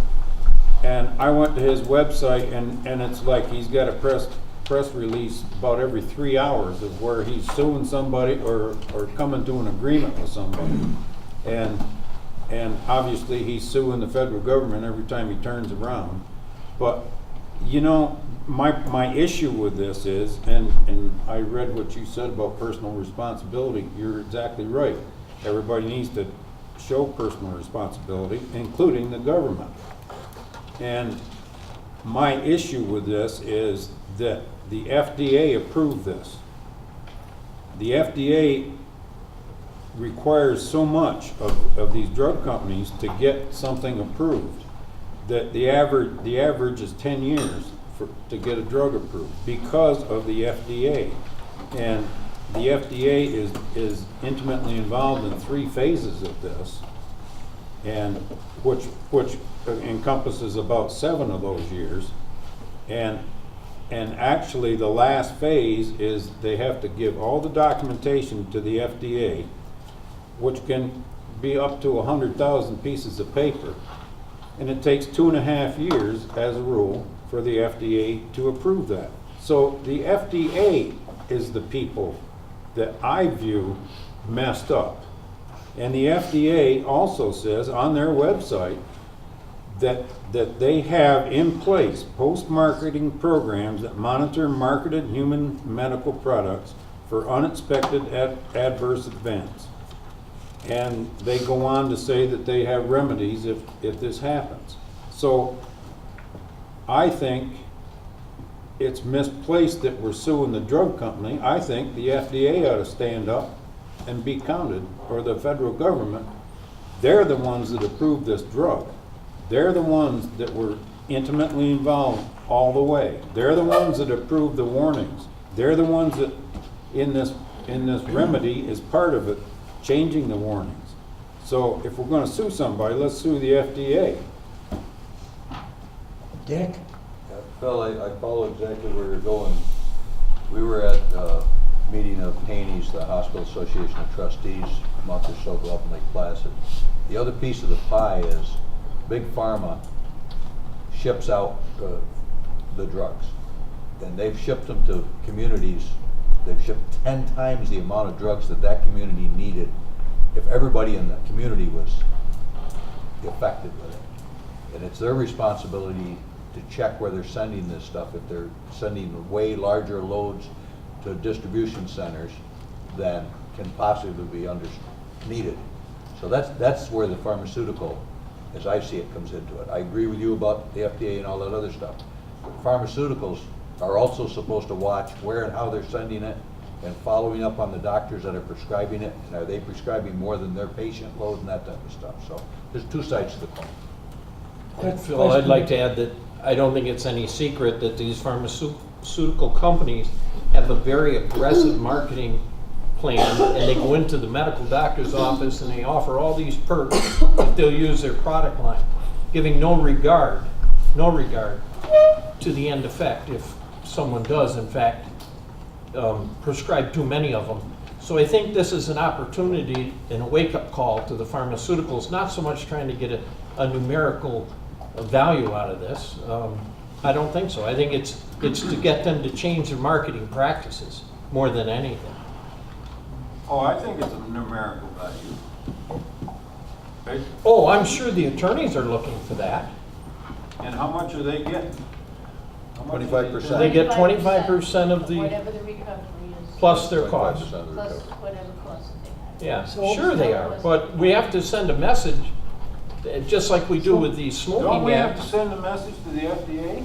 Don't we have to send a message to the Why can't we tobacco send them? companies to stop advertising to our kids? We already Craig, get you tobacco mentioned the money. doctors, aren't they accountable too? They should be. And what about the people that get hooked on drugs? Most of them start with alcohol. Why don't we go after the breweries and distilleries? I imagine that will happen probably So let's down the do, road. so let's do everybody. It's not our fault. Yeah, well, that's a good point, but it's there, you know, you Well, can, between all of you, taking Yeah. wind out of my sails. you made very valid points, It's and a I'm, slippery slope, it really Yeah. is. It is a slippery slope, but on the other hand, not all these people who were overprescribed, and they overprescribed not only perhaps because of doctors, but because of the information that the pharmaceutical companies were giving to doctors to say, go ahead, give them a 60-day supply to manage pain, when it really, knowing that they were highly addictive from day one when they were taking them.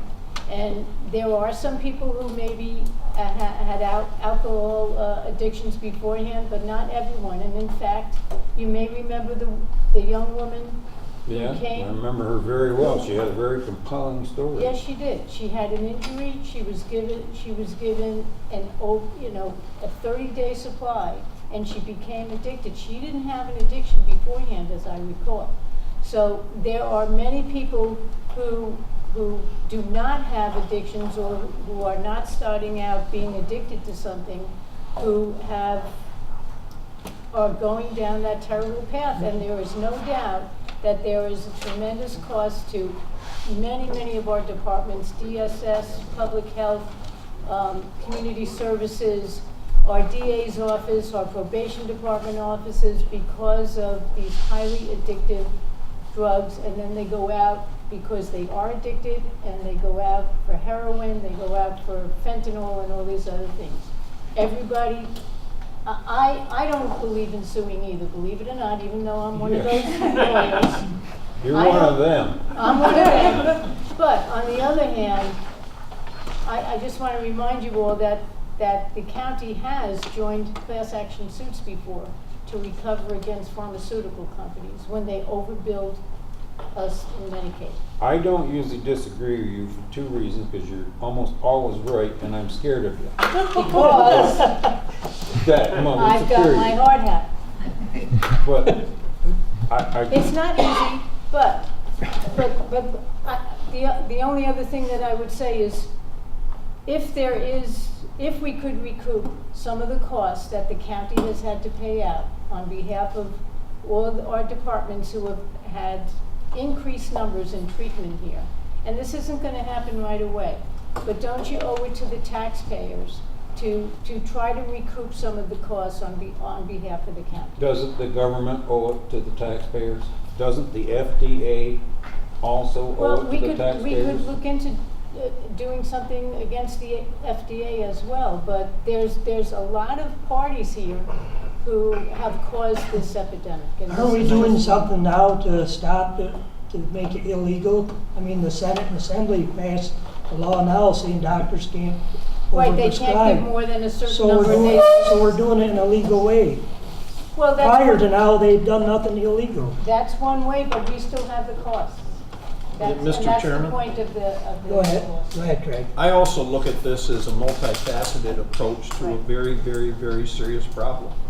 We have to address the doctors and the medical people that indiscriminately prescribe these medicines. We have to approach every possible angle to try to change this epidemic and turn it around. And this is just part of it. This is a wake-up call to the pharmaceuticals. And unfortunately, in today's world, the only way you can really affect anyone is to get into their pocket. Or change the law. The only problem with getting into their pocket is the fact that they're just gonna add the cost to the drugs that they produce, and the taxpayer or the population is gonna bear the cost that way. So, And one thing I think it was, people shouldn't be in pain. So good, bad, or indifferent, they used it for that. Now that we found out the situation, maybe a little pain and suffering while you're recovering is not such a bad thing as we once thought it was. No, I'm serious. I mean, you want people to be comfortable. You know something, you're And absolutely we right. drove a lot of that ourselves, but on a lot of stuff, when you get to a point, you don't need it, you're just taking it for 30 days, it's a responsibility of your own too, when I can withstand the pain to get rid of the damn stuff. Yeah, Whether it's and- flush it down, mix it with coffee grounds and this and that. It doesn't mean you gotta take, if they gave you 60, doesn't mean you gotta take 60. So I think would it's a add that little bit for in many everybody's cases in the medical responsibility. community, children get Tylenol when adults scream for opioids. So you're right. But we have to take a multifaceted approach. Yeah. And we could argue this, I guess, all Yeah, night. We no call it- discussion. We'll be here till midnight. Okay, could we have a roll call vote, please, Jerry?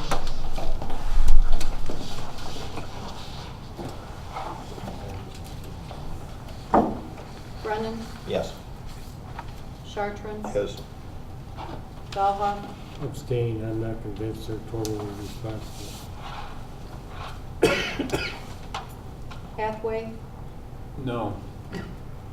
King, No. Colzer, No. Mowerhand, No. Mosher, No. Taball, No. Keating, Bring it up again. Sue When the you're not FDA at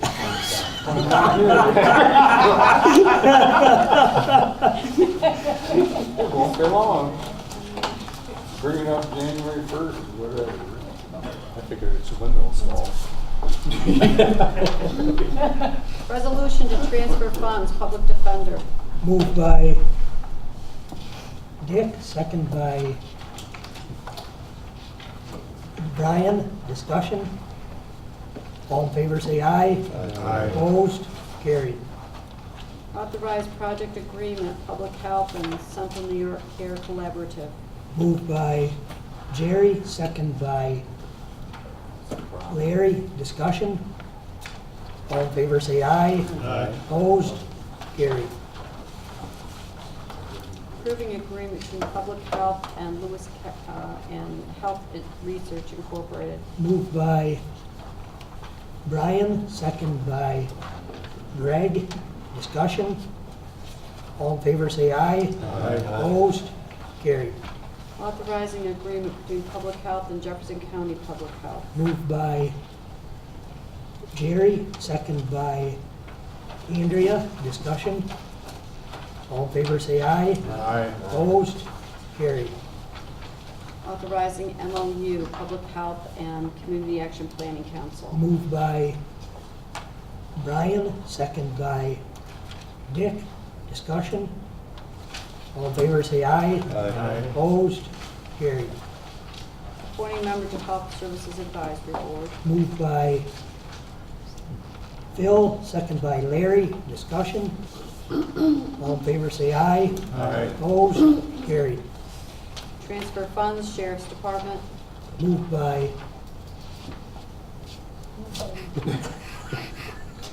Dick, second by Jerry. Discussion? You were out waiting me.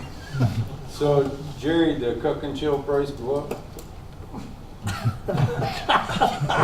No, sir, Coke and Chill was only used 3 months, so I'll leave it there. Any other comments? Was On the there a reasoning behind that that you're Well, aware of? supposedly what come in the package was too large a quantity, and they ended up getting thrown away. But yet we'll spend 10,000 more to get less. Is that what he's saying?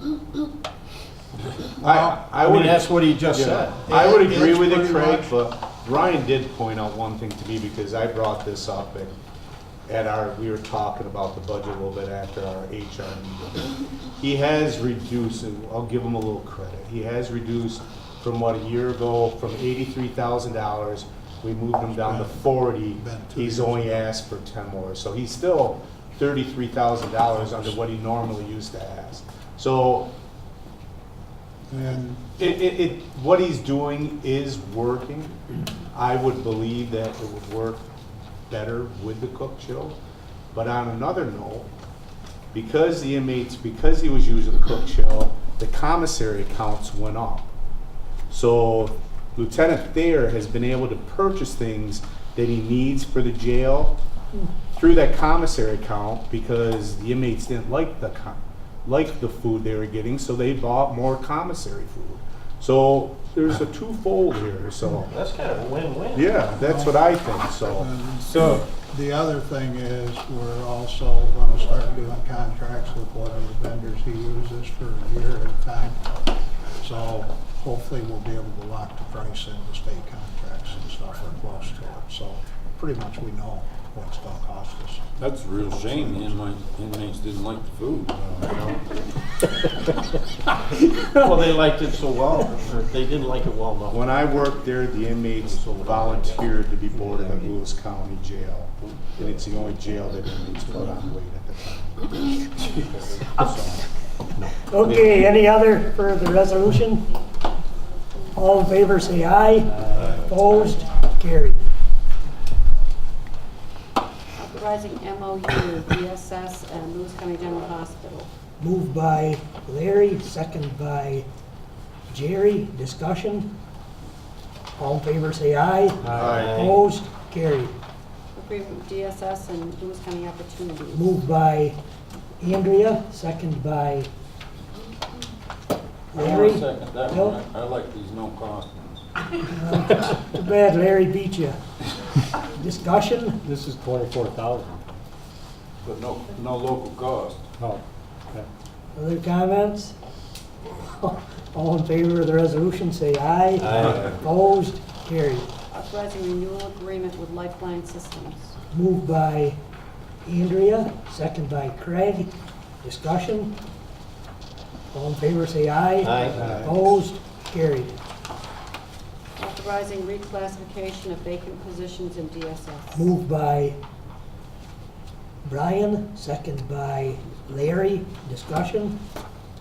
All in favor, say aye. Aye. Opposed? Carried.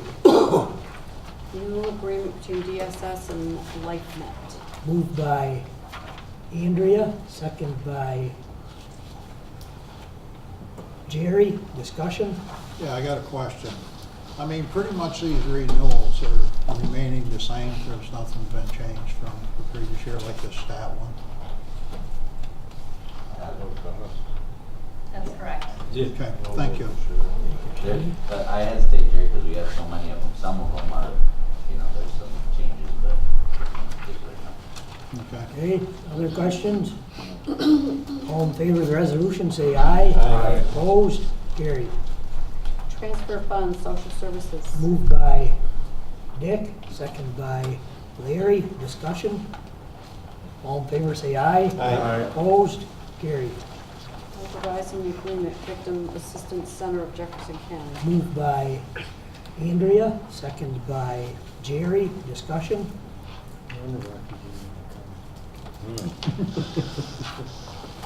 Other comments? All in favor, say aye. Aye. Opposed? Carried.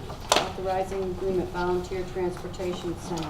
Moved by Larry, second by Dick. Discussion? All in favor, say aye. Aye. Opposed? Carried. Agreement between Lewis County Public Health and to lease advertising space on the Lewis County Public Transportation bus. Moved by Craig, second by Jerry. Discussion? I just want to add that they've done a fantastic job with that, and they've also, I forgot to mention earlier, they've increased the bus route. They now have a bus going from JCC to, over to the mall. And as a result of this, there's an opportunity for people living in Lewis County to get a job there. So she's to be commended, and the planning department is to be commended. Any other comments? All in favor of the resolution, say aye. Aye. Opposed? Carried. Show of will, half of opposed.